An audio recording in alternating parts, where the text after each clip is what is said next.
semuanya. Terima kasih rekan-rekan yang hadir pada hari ini. Sebelumnya Om Swastiastu. Sebelum memulai diskusi ini, kita engkau berdoa. Menurut agama dan kepercayaan kita masing-masing, berdoa dipersilakan. Berdoa selesai. Nah, untuk sekarang yaitu dan diskusi mengenai topik 4 di ruang kolaborasi. Di mana soal yang pertama itu tentang apa yang dimaksud dengan teaching at the right level. Nah, mungkin dari Chandra bisa menjelaskan. Baik, terima kasih Kak atas waktunya. Izin menjawab soal nomor 1. Apa yang dimaksud dengan teaching at the right level? Jadi, setelah saya membaca materi dan mencari di internet, teaching at the right level adalah proses intervensi yang harus dilakukan guru dengan memberikan masukan pembelajaran yang relevan dan spesifik untuk menjembati perbedaan yang ditemukan pada peserta didik. Peserta didik tidak terikat pada tingkatan kelas, namun disesuaikan berdasarkan kemampuan peserta didik yang sama. Penerapan teaching at the right level memungkinkan anak-anak memperoleh keterampilan dasar seperti membaca dan berhitung dengan cepat, tanpa memandang usia atau kelas. Pengajaran dimulai pada tingkat anak. Fokusnya adalah membantu anak-anak dengan dasar membaca, memahami, mengekspresikan diri, serta keterampilan berhitung sesuai dengan tingkat kemampuannya. Sekian dari saya, terima kasih. Terima kasih Sandra atas jawabannya, ya, sudah benar sekali. Mungkin dari teman-teman ada yang ingin menambahkan atau menanggapi tentang statement dari Chandra. Oh ya, silakan Dewayu. Langsung saja. Baik, terima kasih atas waktu yang diberikan. Sebelumnya saya setuju sekali dengan pendapat Chandra. Di sini saya ingin menambahkan sedikit mengenai teaching at the right level. Teaching at the right level artinya mengajar pada tingkat yang benar. Mengacu pada pendidikan di Indonesia dikelompokkan berdasarkan usia peserta didik, padahal usia tak sejajar dengan perkembangan belajar. Setiap perkembangan peserta didik memiliki pendekatan yang berbeda-beda. Nah, adapun tahapan dalam melakukan teaching at the right level antara lain. Yang pertama, memahami peserta didik. Guru memegang teguh prinsip bahwa setiap peserta didik itu adalah unik dan memiliki kemampuannya masing-masing. Guru pada tahap ini berkewajiban untuk mengetahui dan memahami apa perbedaan yang terdapat pada peserta didik, seperti apa yang peserta didik sukai, tipe gaya belajar, serta bagaimana karakteristik setiap peserta didik. Nah, yang kedua, rancangan pelaksanaan pembelajaran. Rancangan pelaksanaan pembelajaran yang disesuaikan dengan hasil identifikasi dari karakteristik peserta didik, serta pengelompokan peserta didik dalam tingkat yang sama. Yang ketiga yaitu mengikuti pelatihan. Nah, sebagai seorang guru, kita penting untuk mengikuti berbagai ragam pelatihan guna memahami konsep pendekatan sesuai teknik yang sesuai agar teaching at the right level dapat diimplementasikan dengan baik. Sekian dari saya.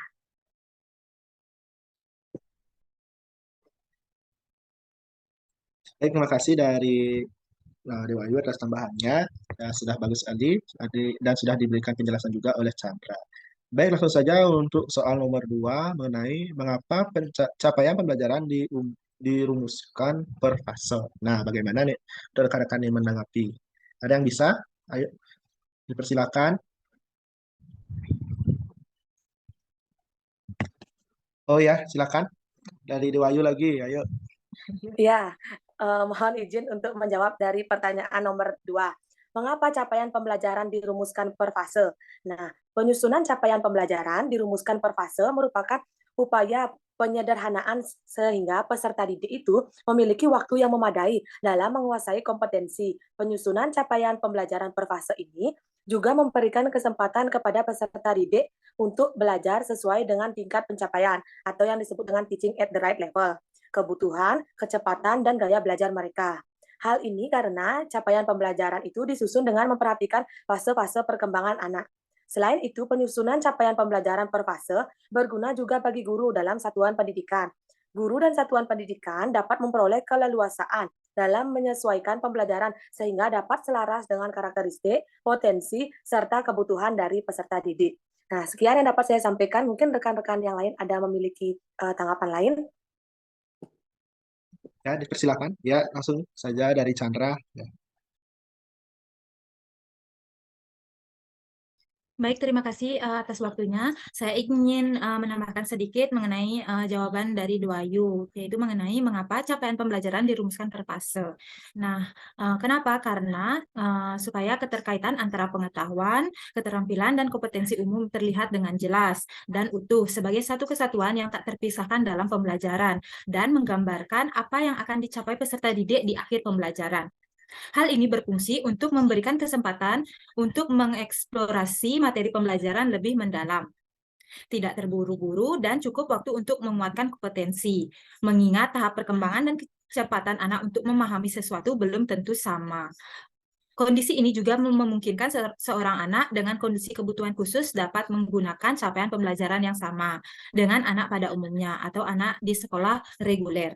Hal ini secara tidak langsung juga akan memudahkan guru mengajar pada level yang setara, yaitu teaching at the right level. Hal ini tentunya impian setiap guru untuk dapat mengajar anak sesuai dengan tahapan perkembangan anak.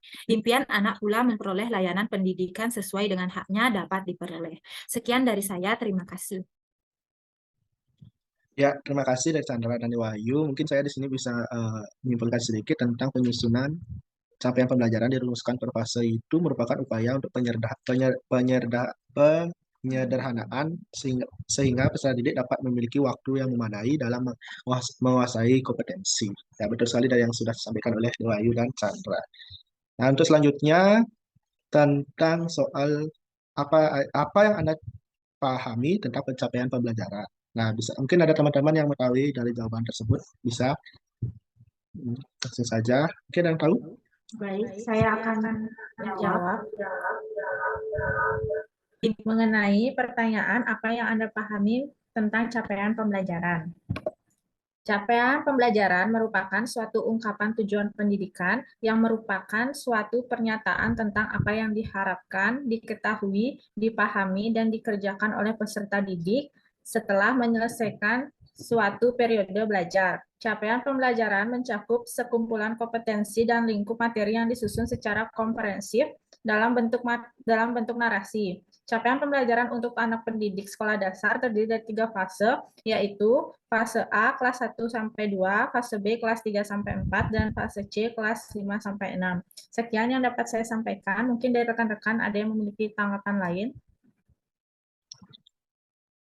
Baik, mungkin langsung saja dari saya tentang soal nomor 3 ini, saya ingin menambahkan tentang capaian pembelajaran adalah sebuah kompetensi pembelajaran harus dicapai siswa dalam setiap mata pelajaran yang ditetapkan dalam satu fase. Capaian pembelajaran berfokus pada apa yang diharapkan pada siswa di akhir pembelajaran.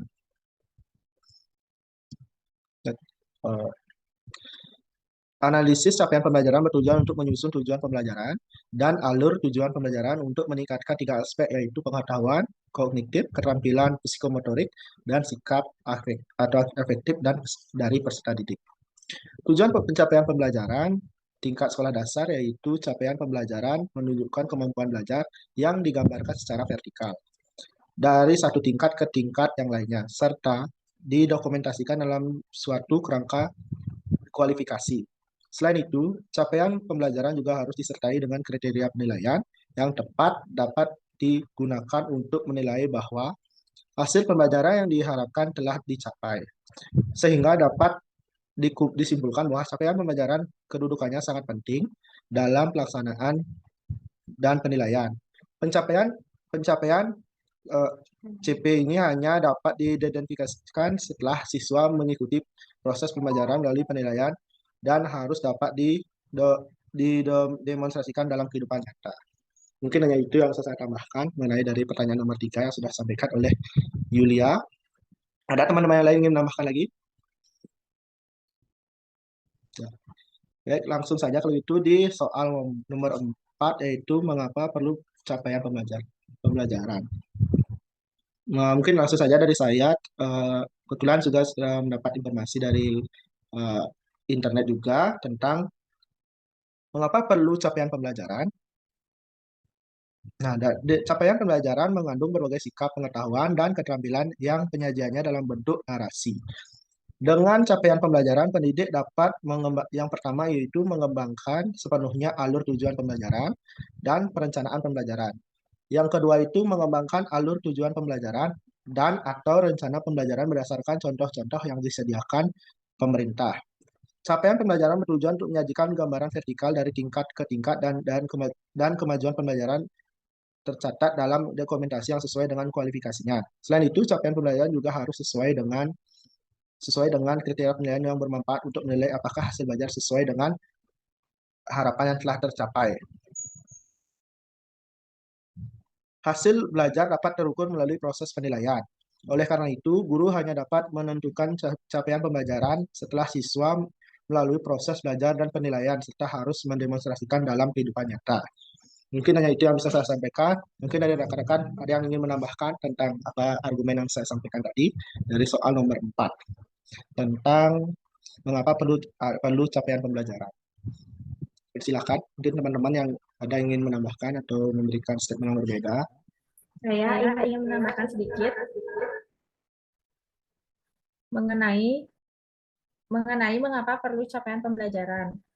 Capaian pembelajaran adalah suatu ungkapan tujuan pendidikan yang diharapkan diketahui, dipahami, dan dapat dikerjakan oleh peserta didik setelah menyelesaikan suatu periode belajar. Capaian pembelajaran memuat sekumpulan kompetensi dan lingkup materi yang disusun secara komprehensif dalam bentuk narasi. Capaian pembelajaran merupakan bentuk keterpaduan kompetensi inti dan kompetensi dasar yang berbentuk narasi meliputi seperangkat kompetensi dan materi lingkup, sehingga capaian pembelajaran memungkinkan setiap anak memperoleh pengalaman belajar sesuai dengan tingkat kemampuannya. Jadi, capaian pembelajaran merupakan kapasitas belajar minimal yang harus siswa punya untuk setiap mata pelajaran pendidik anak usia dini, sekolah dasar, SMP, dan SMA. Terima kasih. Sekian yang dapat saya sampaikan. Baik, terima kasih dari Yulia tentang pendapatnya. Selanjutnya itu dari nomor 5, apa yang dimaksud dengan menyesuaikan pembelajaran dengan situasi dan lingkungan belajar yang ada? Silakan. Mungkin ada yang tahu tentang soal dari nomor 5 ini? Ya, silakan Dewa Ayu, langsung saja. Baik, mohon izin menjawab untuk soal nomor 5, apa yang dimaksud menyesuaikan pembelajaran dengan situasi dan lingkungan belajar yang ada. Nah, menyesuaikan pembelajaran dengan situasi dan lingkungan belajar artinya bahwa pembelajaran itu sifatnya fleksibel dengan melihat situasi kondisi lingkungan belajar yang memungkinkan untuk diterapkannya pembelajaran. Pembelajaran tidak bisa hanya berpatokan pada rencana pembelajaran yang sudah disusun, sehingga hendaknya guru juga bisa dan mampu untuk menyesuaikan dengan kondisi yang ada di lapangan. Semisal jika ada dalam pelaksanaan pembelajaran terdapat berbagai permasalahan, guru dapat dengan segera untuk melakukan antisipasinya. Mungkin teman-teman yang lain ada yang ingin menambahkan? Baik, mungkin saya ingin menambahkan sedikit tentang soal nomor 5 dari penjelasan Dewa Ayu. Nah, di sini semisal ketika guru membuat rencana dengan metode atau model strategi dan media yang mendepankan teknologi sehingga pengantar materi, contohnya penggunaan proyektor dan LCD untuk penayangan video, muatan pelajaran IPA tentang jenis-jenis akar tanaman dan tumbuhan yang harusnya digunakan dalam penyampaian materi. Namun situasi dan kondisi tingkat belajarnya tidak memungkinkan karena mungkin ada kendala mati listrik dan lain sebagainya, tidak memungkinkan untuk melaksanakan proses pembelajaran menggunakan teknologi. Sehingga penggunaan media tersebut tidak bisa digunakan karena hal itu hendaknya guru bisa mencari alternatif lainnya agar pembelajaran tetap bisa berlangsung dengan baik. Contohnya dengan mengajak siswa ke kebun di sekolah atau di sekitaran sekolah, dekat-dekat sekolah, atau mungkin ada kebun di sekitaran lingkungan desa yang dekat dengan sekolah juga, bisa mengidentifikasi jenis-jenis tanaman yang ada tersebut yang memiliki akar yang serabut maupun tunggang, sehingga proses pembelajaran tetap bisa terlaksana dengan baik. Mungkin hanya itu dari saya yang bisa saya sampaikan. Terima kasih. Dari nomor 5 sudah, lanjut saja di soal nomor 6, apa itu capaian pembelajaran setiap fase? Mungkin ada teman-teman yang tahu tentang dari pertanyaan nomor 6 tersebut. Langsung saja kalau ada yang tahu. Ya, silakan Yulia.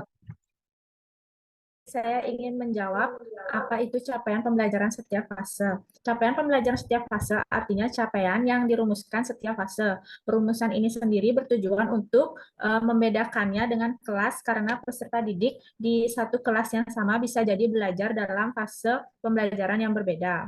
Ini merupakan penerapan dari prinsip pembelajaran sesuai tahap capaian belajar atau yang dikenal juga dengan istilah teaching at the right level, yaitu pendekatan belajar yang berpusat pada kesiapan belajar murid dan bukan pada tingkatan kelasnya. Sekian yang dapat saya sampaikan. Mungkin rekan-rekan ada yang ingin menambahkan. Baik, dipersilakan untuk teman-teman yang mengetahui jawabannya. Ya, silakan Chandra. Baik, terima kasih atas waktunya. Izin menambahkan sedikit jawaban dari Arum. Nah, pertanyaannya, apa itu capaian pembelajaran setiap fasenya? Di sini saya ingin memberikan sedikit contoh. Contoh pembelajaran yang sesuai dengan kesiapan peserta didik. Fase belajar seorang peserta didik menunjukkan kompetensinya. Sementara kelas menunjukkan kelompok berdasarkan usianya. Dengan demikian, ada kemungkinan peserta didik berada di kelas 3 SD, namun belajar materi pelajaran untuk fase A, yaitu yang umumnya untuk kelas 1 dan kelas 2. Karena itu belum tuntas mempelajarinya. Hal ini berkaitan dengan mekanisme kenaikan kelas atau mekanisme kenaikan kelas dan kelulusan. Terima kasih. Sekian dari saya. Baik, terima kasih Chandra atas jawabannya dan Arum dari soal nomor 6. Mungkin yang lain ada yang ingin menambahkan lagi? Supaya bisa kita Tidak, sudah cukup. lanjut ke pertanyaan. Ya, langsung saja pertanyaan nomor 7 ya, tentang bagaimana cara membuat capaian pembelajaran. Dan nomor 7 ini tentang bagaimana cara membuat capaian pembelajaran. Mungkin teman-teman yang tahu? Ya, Chandra lagi ayo. Baik, izin menjawab nomor 7. Berdasarkan yang saya ketahui dari internet dan dari materi, bagaimana cara membuat capaian pembelajaran. Nah, hal-hal yang perlu dipahami terlebih dahulu mengenai capaian pembelajaran di sekolah adalah capaian pembelajaran itu ialah suatu ungkapan tujuan pendidikan yang merupakan suatu pernyataan tentang apa yang diharapkan diketahui, dipahami, dan dapat dikerjakan oleh peserta didik setelah menyelesaikan suatu periode pembelajaran. Nah, caranya ada 4. Yang pertama, format CP ditulis dalam bentuk paragraf, sehingga keterkaitan antara pengetahuan, keterampilan, dan kompetensi umum terlihat jelas dan utuh sebagai satu kesatuan yang tidak terpisahkan dalam pembelajaran dan menggambarkan apa yang akan dicapai oleh peserta didik dalam pembelajaran. Yang kedua, capaian pembelajaran merupakan hasil peleburan kompetensi inti dan kompetensi dasar. Ketiga, capaian pembelajaran dirumuskan dalam bentuk fase-fase yang menyatakan target capaian untuk rentang waktu yang lebih panjang. Nah, terakhir, dalam dokumen capaian pembelajaran terdapat 4 komponen, diantaranya 1. Rasional mata pelajaran, 2. Tujuan mata pelajaran, 3. Karakteristik mata pelajaran, dan capaian pembelajaran setiap fase. Itu saja yang bisa saya sampaikan mengenai pertanyaan nomor 7. Terima kasih. Baik, terima kasih Chandra. Nah, untuk jawaban yang tadi sudah. Mungkin di sini langsung saja ke pertanyaan nomor 8 ya. Nanti kita sama-sama sekalian menambahkan tentang jawaban dan argumennya.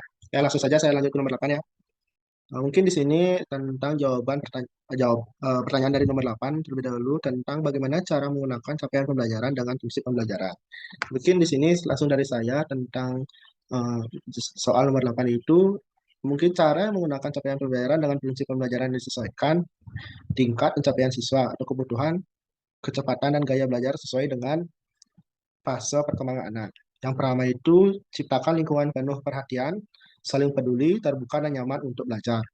Kedua, tumbuhkan hubungan yang positif dan konsisten dengan anak-anak lain dan orang dewasa dalam jumlah yang terbatas.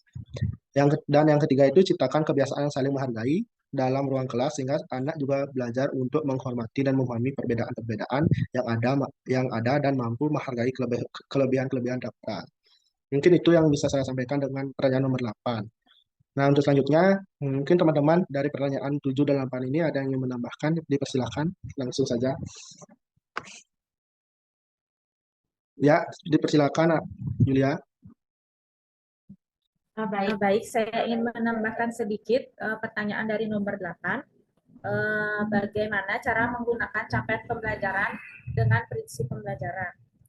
Yang pertama, berikan anak-anak kesempatan untuk bermain bersama, mengerjakan tugas dalam kelompok kecil, berbicara dengan teman-temannya atau orang dewasa. Melalui hal-hal tersebut, anak belajar bahwa kelebihan dan minatnya berpengaruh terhadap kelompoknya. Yang kedua, lingkungan belajar harus mempunyai tempat untuk dapat bergerak dan beraktivitas dengan leluasa, namun juga menyediakan tempat di mana mereka dapat beristirahat. Yang ketiga, berikan anak keleluasaan untuk belajar dengan berbagai cara, tetapi sediakan juga kegiatan yang terjadwal dan rutin. Yang terakhir, gunakan metode mengajar yang tepat. Sekian dari saya, terima kasih. Baik, terima kasih Yulia atas tambahannya. Mungkin yang lain ada yang ingin menambahkan lagi, silakan. Ya, silakan Di Wahyu. Baik, mohon izin menambahkan lagi mengenai bagaimana cara menggunakan capaian pembelajaran dengan prinsip pembelajaran. Nah, yang pertama, guru dapat menciptakan lingkungan yang tanggap akan kebutuhan anak-anak dan merangsang kecerdasan dari peserta didik. Yang kedua, guru dapat menggabungkan bermacam-macam pengalaman, material, dan strategi mengajar dalam menyusun kurikulum dan disesuaikan dengan pengalaman-pengalaman yang dipunyai oleh peserta didik sebelumnya. Tingkat kematangan, gaya belajar, kebutuhan, dan minat dari peserta didik. Yang ketiga yaitu gabungkan bahasa dan budaya dari rumah anak dengan sekolah, sehingga setiap anak itu dapat menyumbangkan keunikannya dan belajar untuk menghargai perbedaan yang ada. Dan yang keempat, berikan kesempatan kepada anak untuk memilih dan membuat rencana untuk aktivitas belajar agar mereka belajar berinisiatif dan ajukan pertanyaan dan komentar yang dapat merangsang anak untuk dapat berpikir.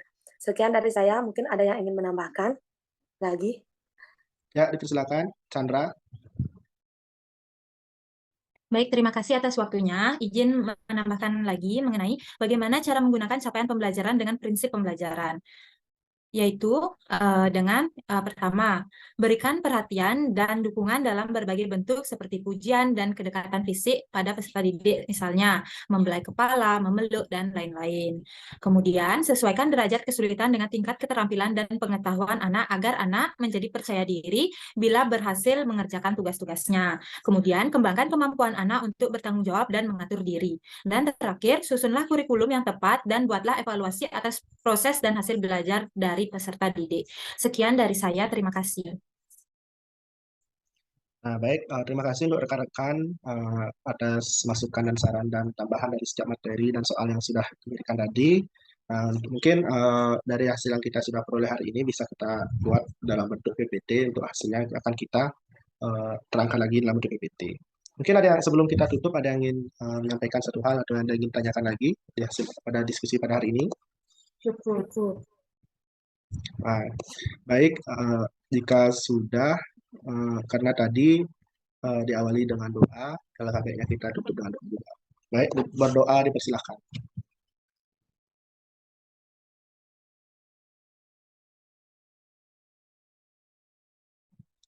Baik, akhir kata saya tutup dengan Parama Santi. Om Santi Santi Santi. Om Santi, Santi, Santi. Terima kasih rekan-rekan untuk semuanya.